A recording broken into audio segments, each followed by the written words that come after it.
বাংলাদেশের দক্ষিণে বিস্তৃত এক রহস্যময় অরণ্য সুন্দরবন, বিশ্বের বৃহত্তম ম্যানগ্রোভ বন, যেখানে প্রকৃতি যেমন সুন্দর তেমনি ভয়ঙ্কর। আর এই বনের গভীরে প্রতিদিন জীবনের ঝুঁকি নিয়ে কাজ করে মোয়ালরা।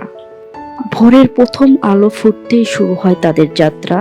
ছোট নৌকায় করে তারা পাড়ি দেয় অজানা পথের দিকে। তাদের লক্ষ্য একটাই, মধু সংগ্রহ। এই কাজটা যতটা সহজ মনে হয়, বাস্তবে ততই কঠিন। কারণ সুন্দরবন মানেই বাঘের রাজ্য। রয়্যাল বেঙ্গল টাইগার এখানে শুধু একটি প্রাণী নয়, এটি ভয়, আতঙ্ক আর অনিশ্চয়তার প্রতীক। প্রতিটি পদক্ষেপেই থাকে মৃত্যুর ঝুঁকি। কখন কোথা থেকে বাঘ এসে আক্রমণ করবে তা কেউ জানে না। তবুও মোয়ালরা থামে না, কারণ তাদের কাছে এই বনই জীবিকার একমাত্র উৎস। গাছের উঁচু ডালে ঝুলে থাকা মৌচাক থেকে মধু সংগ্রহ করা এটা কোনো সাধারণ কাজ নয়। ধোঁয়া দিয়ে মাছি তাড়িয়ে ঝুঁকি নিয়ে তারা তুলে আনে সেই সোনালী মধু। কিন্তু এই সংগ্রামের পিছনে আছে আরেকটি গল্প, অপেক্ষার গল্প।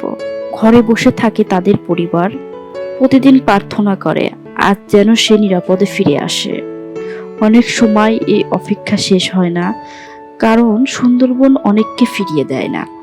তবুও পরের দিন আবার নতুন করে শুরু হয় জীবনযুদ্ধ। মোয়ালদের কাছে জীবন মানে সাহস, ধৈর্য আর বিশ্বাস।